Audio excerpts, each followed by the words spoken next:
Hello everyone, it's Jamal Thomas. Welcome to the Progressive Soapbox.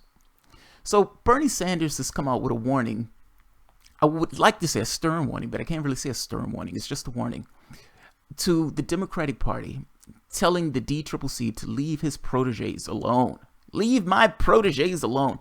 Let's take a look at this, and we can talk about it after, because there's an interesting point that should be made here. But I like him doing this. But let's talk about it after. Sanders, DCCC attacks on other Democrats, not acceptable.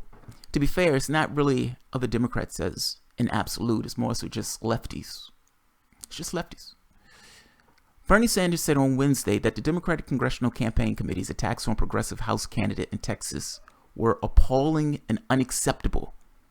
What these organizations should not be doing is negative attacks on Democratic candidates, Sanders told Associated Press in an interview.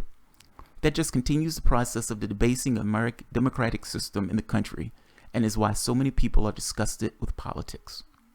Sanders' comments came in reference to DCCC's decision to publish opposition research against Democrat Laura Moser ahead of the March 6th congressional primary for Texas' 7th District.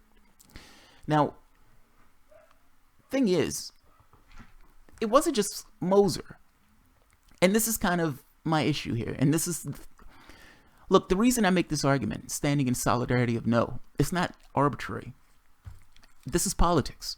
How do you get people to do something that those people don't have to do at all? There's nothing forcing those people to do anything.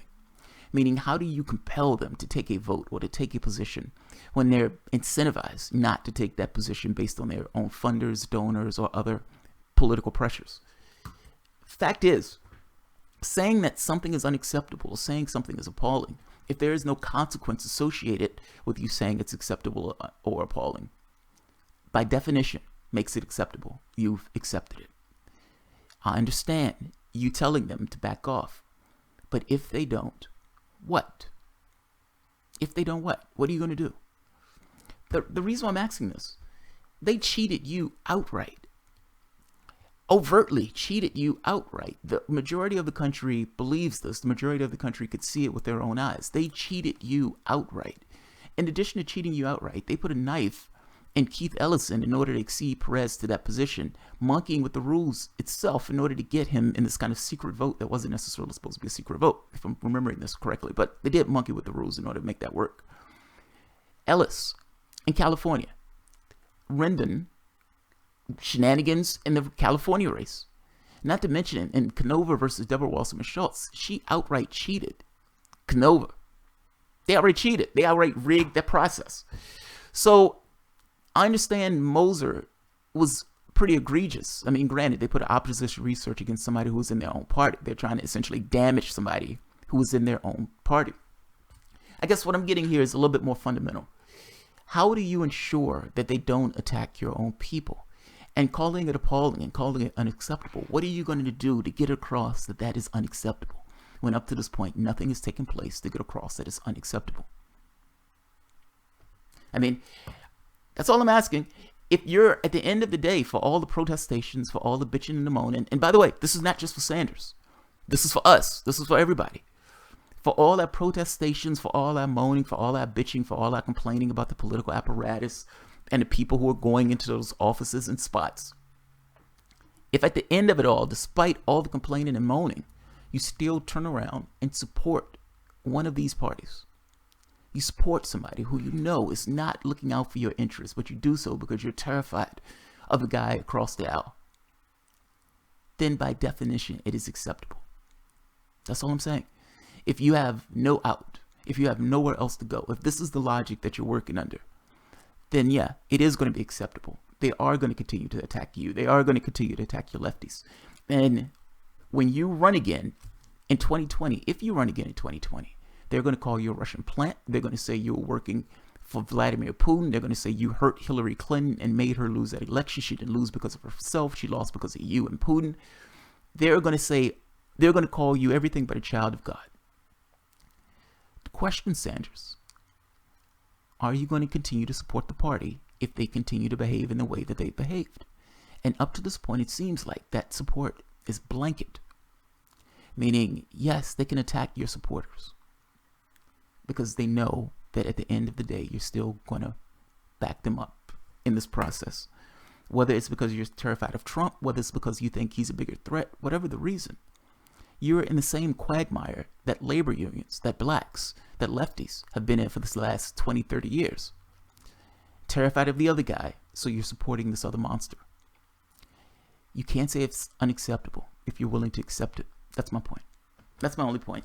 And in one situation after the next, it's been accepted. It's been accepted. Think about the we're looking forward, we're not looking back thing, the George Bush thing. George Bush goes into a country, kills 1 million people. Obama comes into office and we're looking forward, we're not looking back. And immediately picks up the reins where Bush left off. Drone striking, killing, bombing civilians, going into one country after the next. Donald Trump comes in office and repeats the same thing that Obama did, upping the ante just a little bit more. It doesn't matter that it's unconstitutional. Those things weren't necessarily punished in the last administration, and they weren't punished in the administration before that. Implicit, by nothing taking place to push back against it, and by nothing taking place to actually remedy that particular scenario, then it becomes this thing that's allowed. Only now have they gotten to the point, or at least Sanders, of having Congress to try to pull back the purse strings and pull back the war powers. But up to that point, from one administration to the next, they've let the president behave as if the president was a king. And by letting the president behave that way, the president acts that way. I'm saying the same thing with the parties. Letting the party get away with attacking people in that party because they don't like their tenor. They don't like them being further to the left. Of course they're going to continue to attack those people. There's nothing pushing back against them attacking those people. That's what I'm saying. This is just like any other scenario where there's no consequence associated with it. The action or the behavior continues. You can protest. You can be pissed off. This is politics to some degree, so I understand. But your point remains. Your point is fair. These people are supposed to be Democrats, and they're attacking other Democrats, the DCCC itself. This is not one candidate attacking the other candidate. This is the organization itself attacking lefty candidates. So I'm curious. That's all. And by the way, the Unity Reform Commission is supposed to be coming up for a vote soon, meaning the Bylaws Committee, and then eventually it's going to be brought to the entirety of the Rules Committee. If they decline to take Sanders up on the reduction of superdelegates and on the opening primaries, is Sanders going to continue to support the party? Is Turner, Nomiki, TYT, is all these people going to continue to support the Democratic Party if they scuttle all of these things that they've been pushing for to try to make the process less rigged? And if they do, meaning at the end of the day, they scuttle the stuff and it's not what you thought it was going to be, meaning they're not getting rid of superdelegates and they're not opening primaries. If that's true, meaning if that takes place, if they don't do that, if they don't reduce these things in the way they said they were going to reduce them, do you still give your undying support to the party itself? And if that answer is yes, then again, you saying it's unacceptable and appalling doesn't really matter. That's just words. Your actions show acceptance. So, and by the way, I don't know what the Unity Commission is going to do. There were reports out that they were talking about getting rid of all superdelegates. There were reports out saying they were going to get rid of 60%. There were reports out that they even stopped calling it Reform Commission, just a Unity Commission. So I don't know. I'm just trying to make this one particular point that I continuously make. If there is no consequence to the action, then that action will persist itself. This is politics. There's nothing to push people. If there's nothing to push people in a particular direction, those people are not going to go in the direction you want them to go. They're going to go in the direction of the incentives. They're going to smear Moser. They're going to smear you. They're going to smear Ellis. They're going to smear Canova because they understand that you guys have a different workable point of view than what the party itself has. And they don't want to go against that particular workable point of view. I don't care whether they believe that that can win or not. I don't care one iota. I don't care. They disagree with your worldview. And again, this goes back to my point of this is not the exact same party. There are different allegiances in this way. So yeah, they're going to smear you. They're going to smear you in the same way that somebody who's a Republican will smear a Democrat, or the same way that a Green Party member will smear a Democrat.